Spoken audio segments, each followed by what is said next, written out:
व्यक्तिगत स्वच्छता क्या होता है, इसके बारे में तो कोई चर्चा नहीं थी।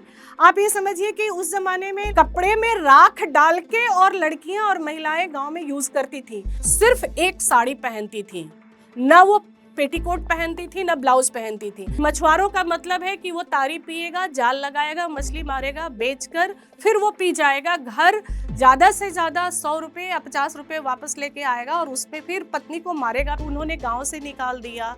मोटी-मोटी लाठियों के साथ वो हम लोगों के पास आते थे मारने के लिए। मैं बिहार से हूँ। बिहार में अगर बोले तो वैशाली जिला है और मेरा जन्म स्थान वैशाली जिला है। पर पढ़ाई-लिखाई और सारी चीज़ें पटना से हुई और संघर्ष की कहानी मधुबनी से शुरू हुई। मैं एक काम के दौरान मधुबनी गई। वहाँ एक स्टडी था और स्टडी करना था 1989-90s में और उस स्टडी के दौरान जो चीज़ देखने को मिला वो मेरे लिए तो बिल्कुल अप्रत्याशित था कि बिहार जैसे जगह में मधुबनी ज़िले में ऐसे भी महिलाएं और बच्चियां रहती हैं जिनको मुंह तो है पर वो बोल नहीं सकती, कान तो है पर सुन नहीं सकती, आंख तो है पर देख नहीं सकती और अगर ये तीनों कर भी सकती हैं तो उसे व्यक्त नहीं कर सकती हैं। महिलाओं को घर से बाहर ताकने का कोई अधिकार नहीं था। महिलाएं अपने जो अधिकार है उसके बारे में तो बात कर ही नहीं सकती हैं। शिक्षा का दर तो बिल्कुल ही इतना निम्न था कि महिलाएं उस टाइम पे लिखना पढ़ना नहीं जानती थी और अगर खुदा न खास्ते जिनको लिखना पढ़ना या थोड़ा बहुत पढ़ लिख ली थी वो उस इलाके में नहीं थी और अगर थी भी तो वो किसी काम की नहीं थी। तो इन सब चीज़ों से जूझते हुए जब मैं उन महिलाओं के घर तक पहुंची तो मैं पहुंची थी कि उनको किसी भी तरीके से उनके बारे में जानूं और उनको थोड़ी कुछ मदद कर सकूं। परंतु वो उल्टा ही मुझे मारकर भगाने की कोशिश करने लगे और कभी ऐसा भी समय आया जब उन्होंने गांव से निकाल दिया। मोटी-मोटी लाठियों के साथ वो हम लोगों के पास आते थे मारने के लिए और उनके जितने भी पुरुष लोग थे वहाँ के वो कहते थे कि ये सब आ गया है मेरी महिलाओं को और लड़कियों को बहकाने के लिए, हमारे गाँव की संस्कृति को बिगाड़ने के लिए। क्योंकि जब मैं वहाँ गई थी काम करने तब मेरी उम्र मात्र 22 साल की थी और मुझे खुद ही अपने चीज़ों से, अपने संकटों से जूझना पड़ रहा था और उसके बाद मैं उनके लिए वहाँ पर सोच रही थी कि इनको किस तरीके से आगे बढ़ाऊँ। मछुआरिन महिलाओं का जो मछुआरिन महिलाएँ मछली पालन के क्षेत्र में सिर्फ़ मछली बेचने का काम कर रही थीं और उनके पास दूसरा कोई काम नहीं था। वो बिल्कुल लैंडलेस थी, उनके पास ज़मीन नहीं था, रहने को घर नहीं था। तो वो सिर्फ़ और सिर्फ़ बड़े लोगों के घरों में घर आंगन को लीपना-पोतना और उनके घर में बर्तन धोना, इन सब चीज़ों का काम करती थीं और उनके पति, जो खुद उनके नाम पर पोखरा है, उसके बारे में उनको पता तो नहीं था पर उसी में वो मज़दूरी करते थे। 20 रुपया मिलता था, नहीं तो 1 किलो मछली मिलती थी और उनको बोलने का कोई अधिकार नहीं था, उनको मालूम भी नहीं था। तो हम लोगों ने उनको एक संगठित करने की कोशिश की।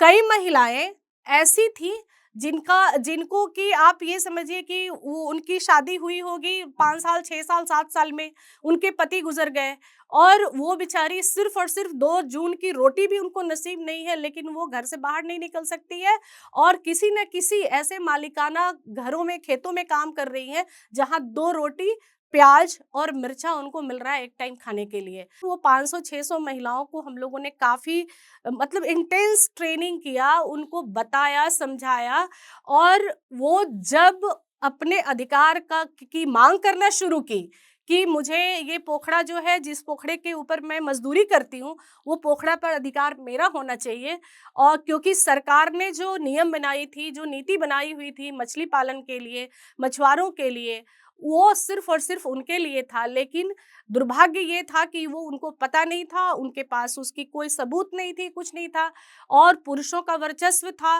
वो उनके ही पति थे पर वो सिर्फ़ और सिर्फ़ 1 बोतल दारू और 1 बोतल तारी में बिके हुए थे। क्योंकि ये सबको पता है पूरे भारत में कि मछुआरों का मतलब है कि वो तारी पिएगा, जाल लगाएगा, मछली मारेगा, बेचकर फिर वो पी जाएगा, घर ज़्यादा से ज़्यादा 100 रुपए या 50 रुपए वापस लेके आएगा और उसमें फिर पत्नी को मारेगा, पीटेगा और बोलेगा इससे तुम घर चलाओ। वो स्थिति से उनको जूझना था, जूझ रहे थे और उससे हमें निकालना था। तो फिर उनको संगठित हम लोगों ने किया, उनकी ट्रेनिंग की। सरकार के पास हर समय एक एप्लीकेशन जाता था। धीरे धीरे धीरे करके ये लड़ाई बढ़ती गई और एक महिला से 500 महिलाओं तक हम पहुंचे। और उसकी लड़ाई एक जिले, एक ब्लॉक से शुरू होकर हम दिल्ली तक आए।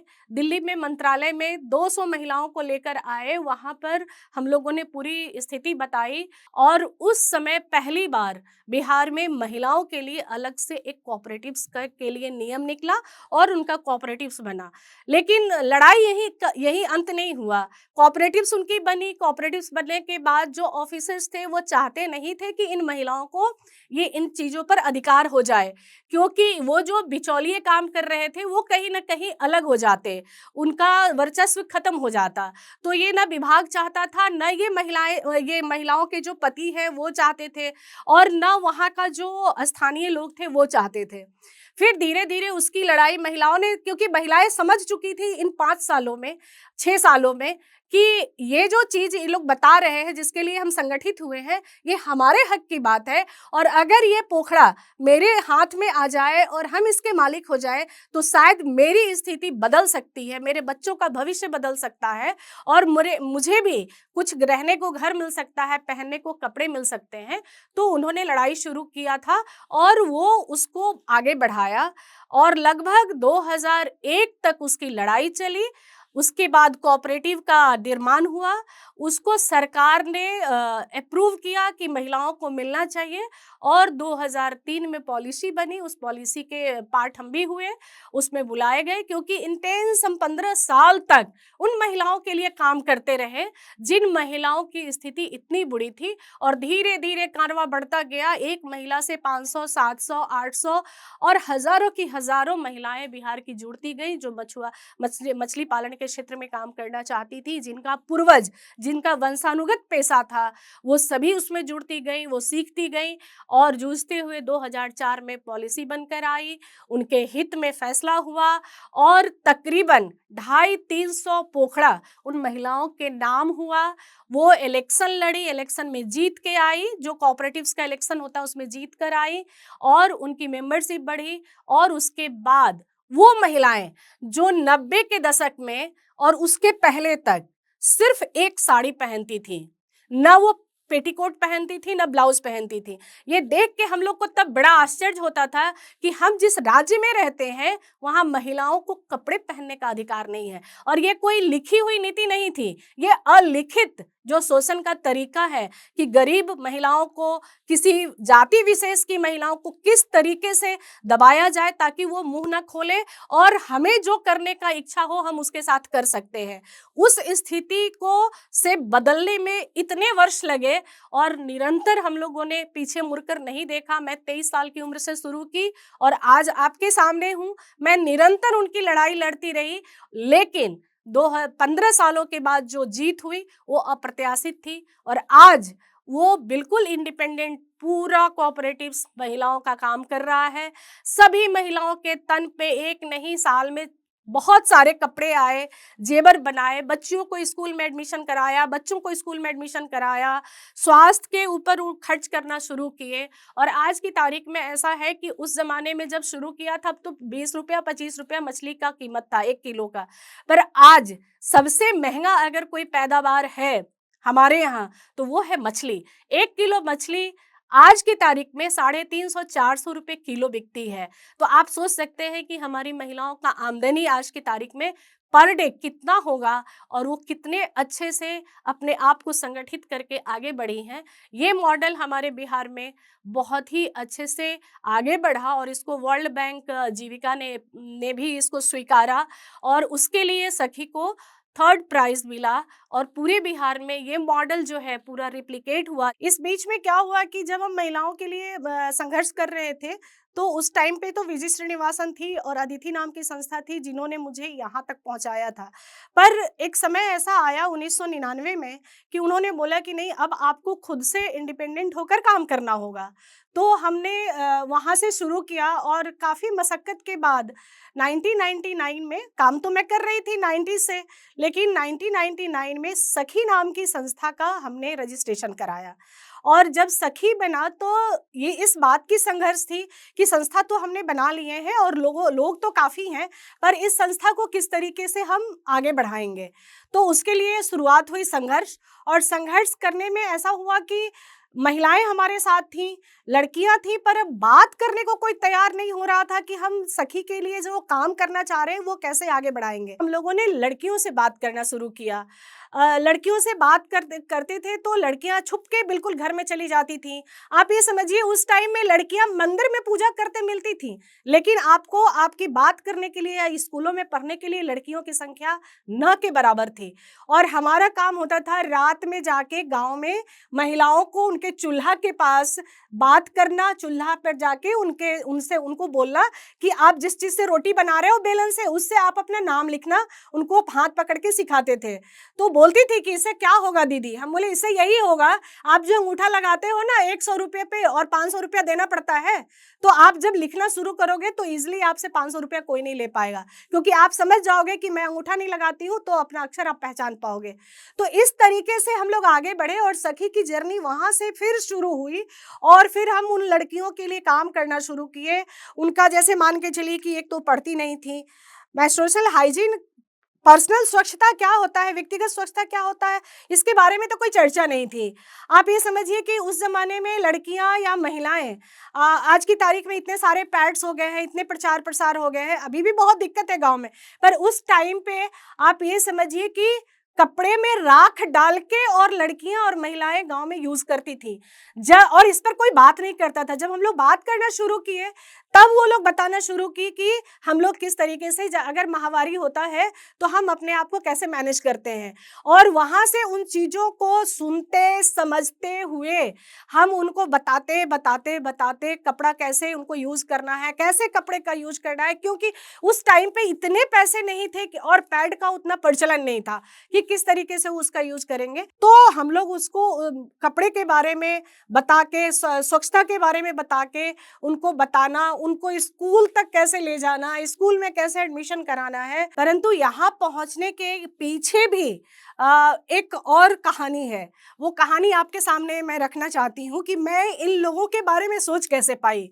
क्योंकि मैं जिस बैकग्राउंड से आती हूँ बिल्कुल ही मिडिल क्लास फैमिली, जहाँ पर कि सुबह शाम कुछ काम करना है और तब बच्चों को पालना है, ऐसे फैमिली से मैं आती थी। और एक मिडिल क्लास फैमिली, एक अपर कास्ट फैमिली, जहाँ पर कि बहुत सारे टैबूस है, लड़कियों को बाहर नहीं निकलना है, लड़कियों की पढ़ाई नहीं होनी है, और मतलब आप ये समझिए कि 7वां क्लास तक होते होते शादी हो जानी है। उस फैमिली, वो बैकग्राउंड हमारे फैमिली का था। तो उससे बाहर, उसमें जो संघर्ष मेरा हुआ कि मेरी शादी, तो आप ये समझिए कि 10th पास किए और मेरी शादी करा दी गई, और मेरी उम्र कुछ 17 साल की थी, तो मेरी शादी करा दी गई। और शादी के बाद क्या हुआ कि मतलब लोगों ने ये सोचा, क्योंकि मैं घर की बड़ी लड़की थी, तो सारे गाज तो मेरे ऊपर गिरने थे, लेकिन इस तरीके से गिरेगा ये तो किसी को पता नहीं था, ना मेरे पिता को पता था, ना मेरी माँ को पता था, बाकी घर के लोगों को तो पता नहीं था। पर 2 साल बीते और 2 साल के अंदर ही मुझे जो अपने ससुराल में संघर्ष करना पड़ा, वो संघर्ष बताने के लायक तो नहीं है, फिर भी मैं आपके सामने रखना चाहती हूँ कि कई बार मैं मरते-मरते बची और लास्ट में मेरे ऊपर केरोसिन ऑयल डाला गया। उसके बाद मेरे एक पड़ोसी थे, उन्होंने मुझे, मेरे फादर को खबर किया और मेरे फादर फिर पुलिस लेके वहाँ पहुँचे, और पहुँचने के बाद वो मुझे वापस लेके अपने घर आए। कहीं से उनको लगा कि उन्होंने कुछ गलती कर दी मेरे लिए, वहाँ उन्होंने ऐसा मुझे सपोर्ट किया और बोला कि अब चाहे जो भी हो, अब ये वापस नहीं जाएगी और आप पढ़ाई शुरू करो। मैंने अपनी पढ़ाई शुरू की और उनके उनके पूरे सपोर्ट से उन्होंने मेंटली मुझे बहुत सपोर्ट किया, ये कह के कि मेरे से गलती हुई है और इस गलती का पश्चाताप यही है कि अब आप पढ़ाई करो और पढ़ाई करके आगे बढ़ो। लेकिन मेरी माँ के मन में एक बात था, क्योंकि मेरी माँ पढ़ी लिखी नहीं थी, बिल्कुल अंगूठा छाप थी। पर उनको ऐसा लगा कि वो जो अपने जीवन में पूरा देख रही थी कि मेरी 3 लड़कियाँ हो रही हैं, लड़के नहीं हैं, उसके लिए एक प्रेशर है और मैं पढ़ी-लिखी नहीं हूँ, मेरे माँ-बाप ने मुझे पढ़ाया-लिखाया नहीं, तो मुझे हर वक़्त अपने पति से पूछना पड़ रहा है, पैसा माँगना पड़ रहा है। ठीक है, वो कुछ करते नहीं हैं, दे देते हैं, पर उनको कहीं लगता था कि मुझे माँगना पड़ रहा है। तो उनको लगा कि अब मेरी बेटी के साथ इस तरह की घटना घट गई है, तो मैं अब ऐसा करती हूँ कि ये पढ़ाई करे और चाहे कुछ भी हो जाए, चपरासी भी बने, लेकिन ये ऐसा काम करे कि इसके हाथ में 2 पैसे आए और ये अपने पैर पे खड़ा हो ताकि किसी का भी मोहताज नहीं होना पड़े। मुझे एक साउथ इंडियन महिला है थी विजी श्रीनिवासन, उनके साथ मेरी मुलाकात हो गई इत्तेफ़ाकन और वो आई थी साउथ से बिहार में वुमेन डेवलपमेंट के ऊपर कुछ काम करने के लिए। तो उन्होंने एक संस्था बना के रखा था और उसके ऊपर काम चल रहा था। पूरे बिहार में उस टाइम पे वो अकेली संस्था थी जो काम कर रही थी।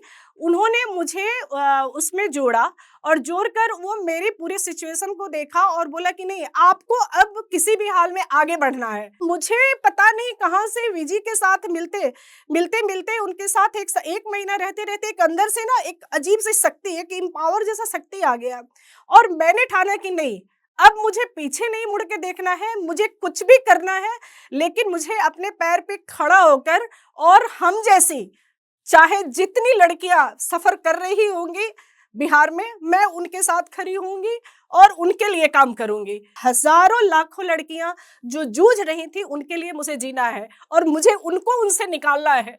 तो मैं कोशिश करके, आप बिलीव करेंगे कि मैं तकरीबन दसों हजार लड़कियां जिनको मैं शिक्षा के माध्यम से, डोमेस्टिक वायलेंस के माध्यम से, ट्रैफिकिंग होने से मैंने बचाया है और उन सबको अपने अपने घरों में सुरक्षित स्थापित किया है और उनकी लाइफ आज अच्छे से आगे बढ़ रहा है। अभी फिलहाल मैं 10,000 लड़कियों का, जो लड़कियां कभी स्कूल नहीं गई हैं आज भी और जो ड्रॉप आउट हो चुकी हैं, उन लड़कियों को मैं एडमिशन करा रही हूँ, उनको रेगुलर स्कूल भेजने का काम कर रही हूँ।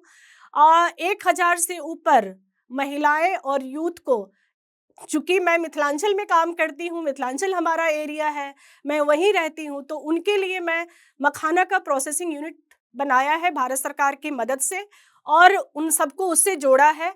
कोशिश है कि उनकी आमदनी बढ़े, उनकी जो समस्या है उसको ख़त्म करें और हमारे जो बिहार की जो भी खान-पान है, उसका नाम पूरे देश ही नहीं विदेशों में भी हो, उसके साथ जोड़ी हूँ और निरंतर मछुआरी महिलाओं का काम जारी है, स्वास्थ्य के ऊपर काम कर रहे हैं। लेकिन सबसे बड़ा जो चीज़ है हमारे बिहार में, लड़कियों और महिलाओं का खरीद फरोख्त, जिसको हम कहते हैं मानव व्यापार, उसके ऊपर हम अभी बहुत काम कर रहे हैं ताकि इस तरह के सिचुएशन में कोई भी लड़की या कोई भी महिला अगर पड़ जाती है तो कैसे उनको वहाँ से निकाले, कैसे सेव करें और कैसे उनको जो भी सिस्टम है उस सिस्टम के माध्यम से उनको सपोर्ट मिले और अगर उसमें मेरी ज़रूरत जहाँ भी होती है वहाँ सपोर्ट मिले।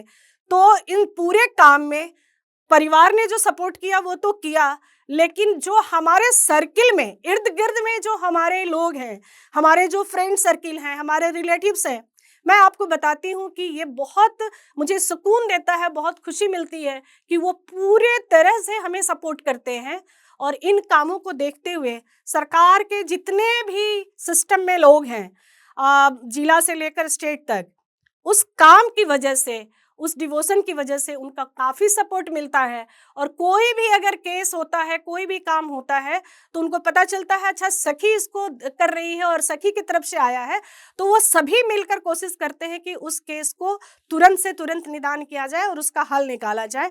तो मैं इस पूरे प्लेटफ़ॉर्म के माध्यम से आप सभी को बहुत धन्यवाद बोलना चाहती हूँ कि आप इस तरीके से काम करने वाले लोगों को सपोर्ट करते रहें और जहाँ कहीं भी इस तरह की समस्या है, खासकर लड़कियों और महिलाओं के लिए, उनके लिए जितना हो सके उतना हम खड़ा हों, आगे बढ़ें। ये बात मैं इसलिए कह रही हूँ क्योंकि एक कहावत मुझे हमेशा से याद रहता है, जिसके पाँव जले नहीं वो पीर पड़ाई क्या जाने।